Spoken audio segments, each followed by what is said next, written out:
Good morning again, learners. We are now going to do activity 11, number 2. It says use variables with class scope. It's similar to what we did before. Now you see the word class scope. I mentioned it in the previous video, but you'll see now what that means again.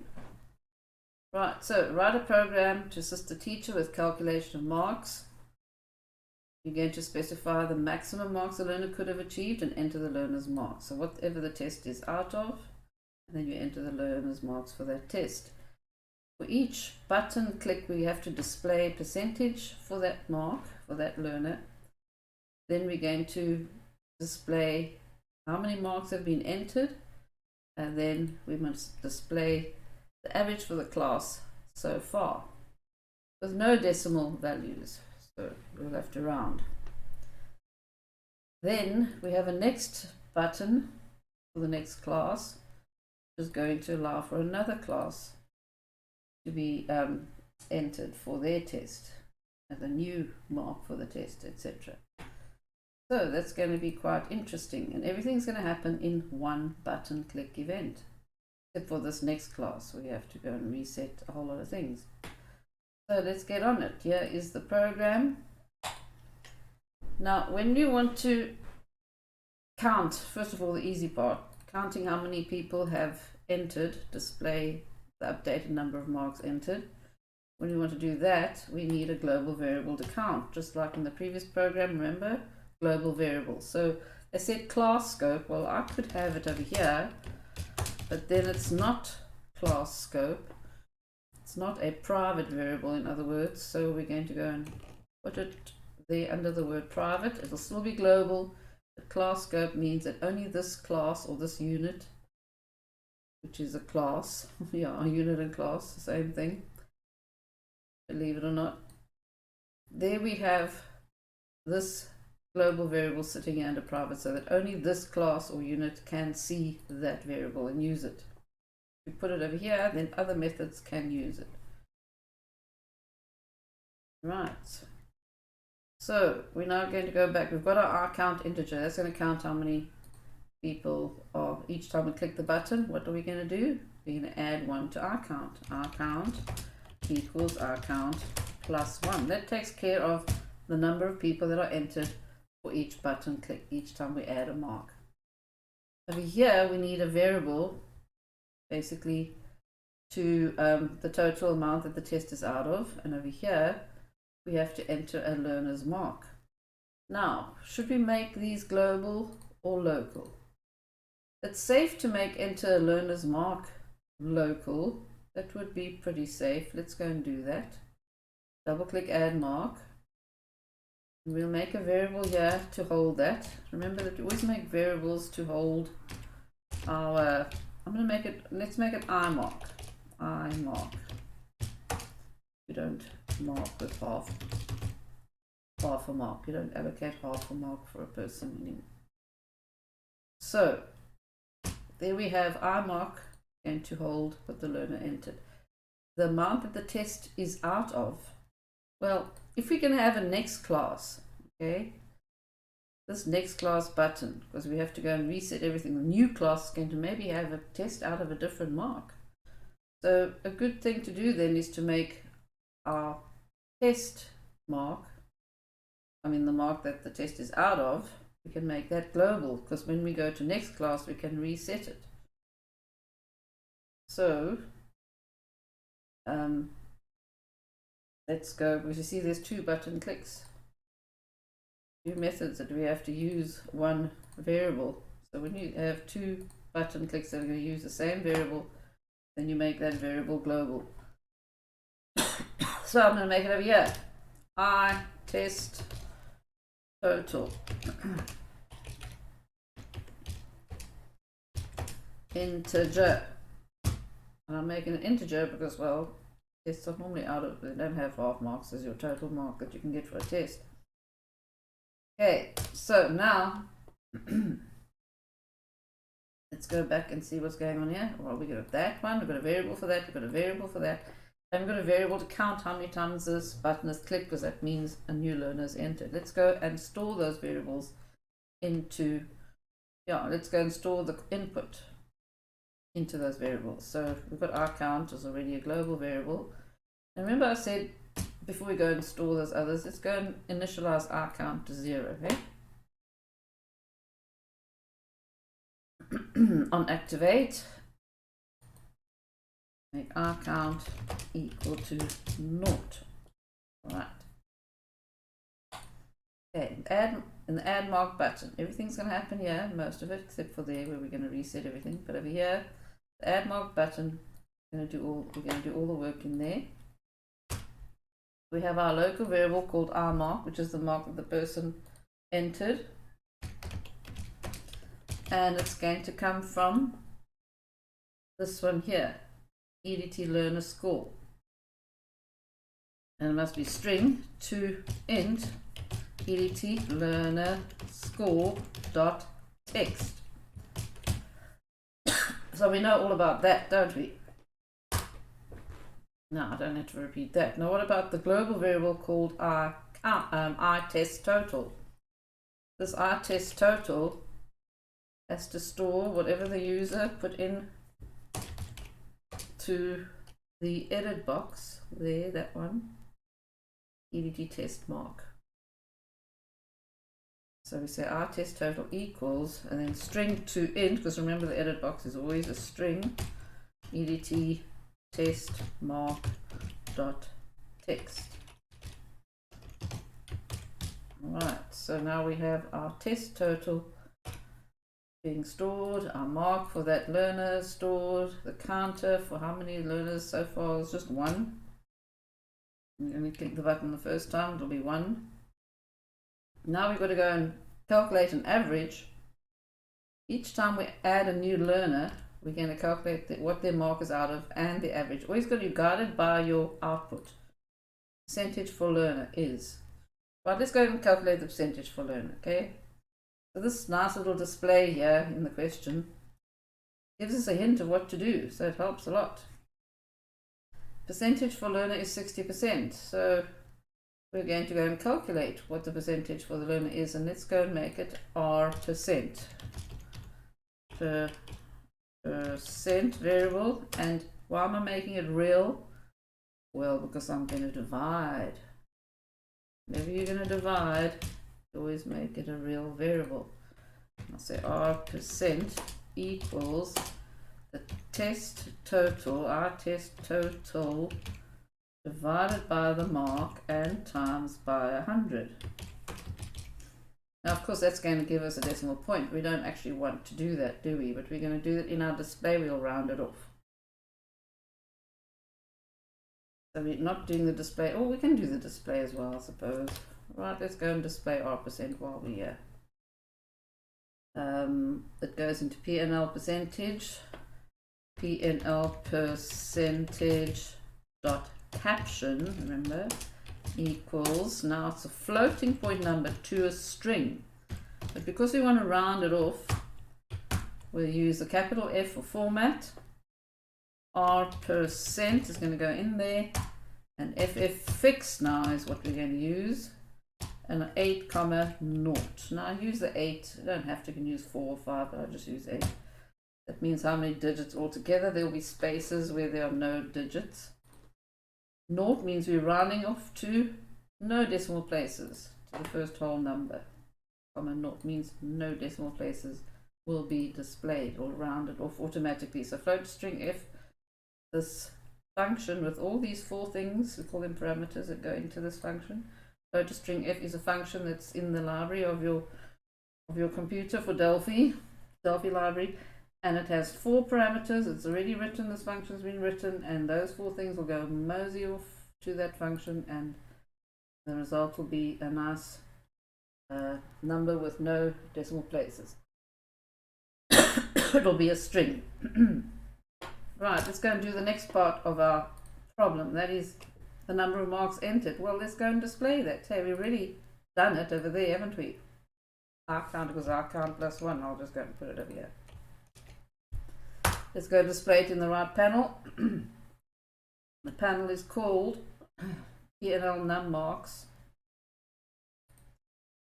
Oops. PNL num marks dot caption, and this is a simple, straightforward int to string. I count. Now on top of all of that, they want us to display the class average so far. So can you see these nice panels give us a good idea what we have to do? Class average is. So we need a variable for calculating our average. An average is always going to be a real number.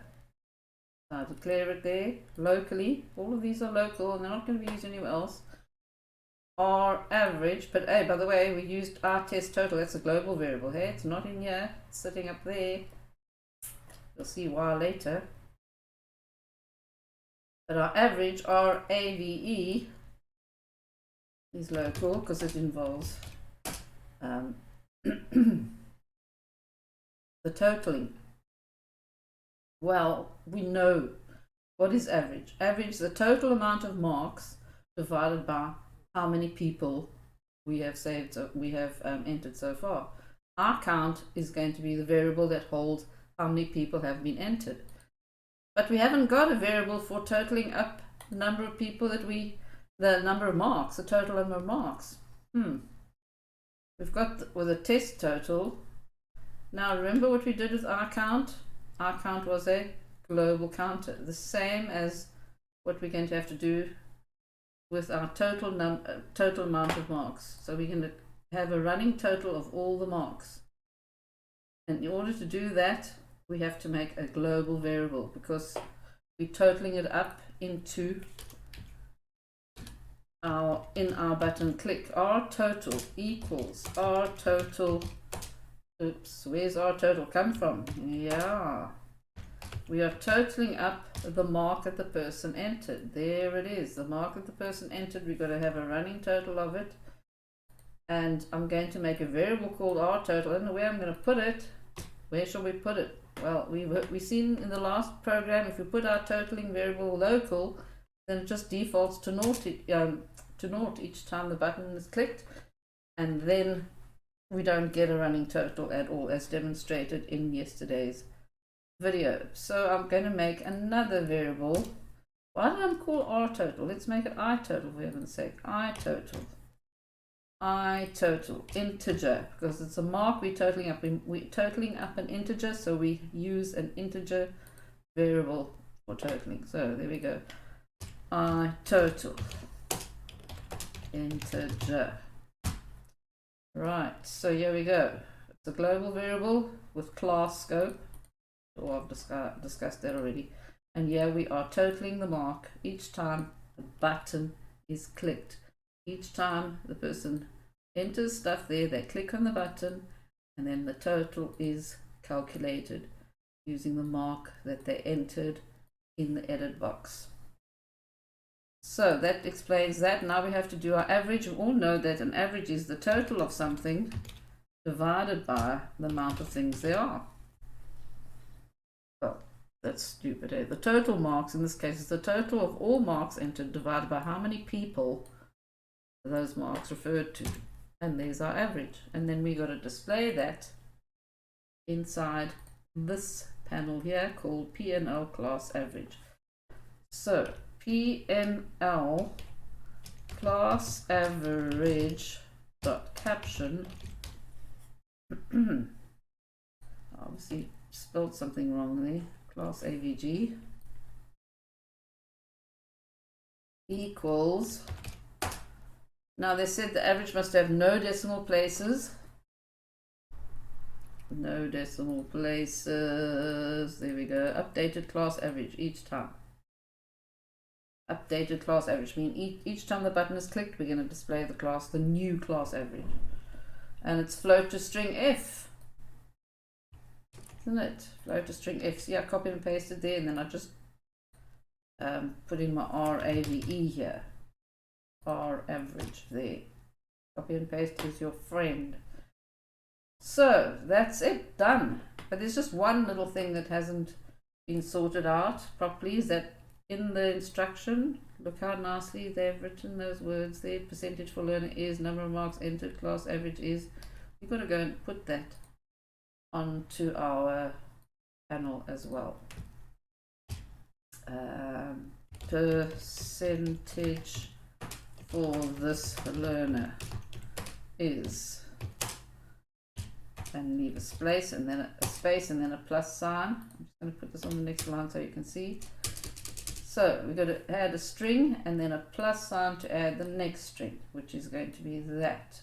Two strings separated by a plus sign. Over here, number of learners entered so far is, so there we have, oops, so there we have that. So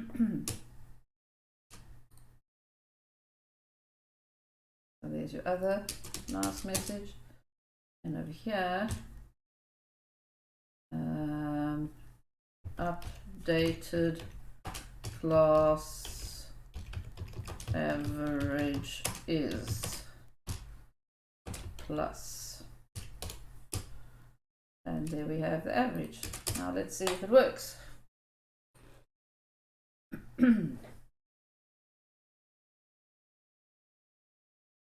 Let's say the mark is out of 50 and one learner got 25. Add mark.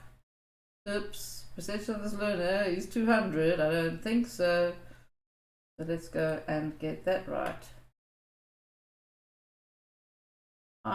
It's I mark divided by I test total. Test total meaning what the test is out of. Okay, let's go and see. I made a mistake. So 50 divided by 25. Click add mark, and then we're going to put in another one. The 50 is going to stay the same. Let's make 15. Class average is 2. Let's say we have a really hard-working person. So the average is going up a bit, eh? So let's go and make another 40. Let's see if we can get that average up. Yeah, but you see that is a 31. That's not a percentage. We actually took the average of the actual mark, not the percentage. Let's fix it so we have the average percentage.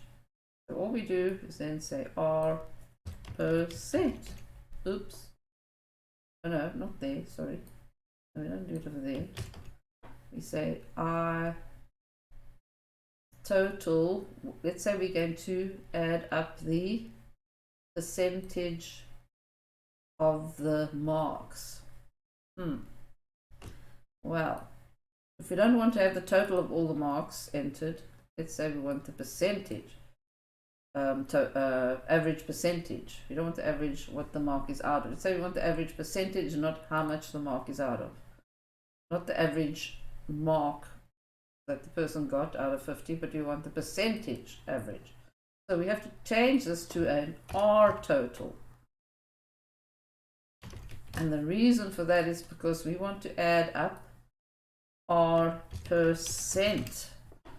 Therefore, we have to say R total equals R total. You can't add up an integer. I mean, you can't add up a real number using an integer. You can't total a real number with an integer totaling variable. You have to have a real number to total up a real variable to get the total of a whole lot of percentages. You have to have a real number. So the R percent is a real number. So there I'm doing that. R average equals R total divided by R count. And then we will have our running percentage. Before I was totaling up the mark, it was an integer, so I just made it R total, but now I'm totaling up the percentage rather for the child, the person. And therefore I have to have a real totaling variable. Of course, down here in form activate, we can go and put R total equal to 0. But as I said, it's not absolutely necessary. These are default because they're global variables. They will be defaulted to 0 anyway. But we do it out of habit because we have to remind ourselves that our counters and our totaling variables must be initialized to 0. So let's run this now and see if it makes a big difference. Of course it will.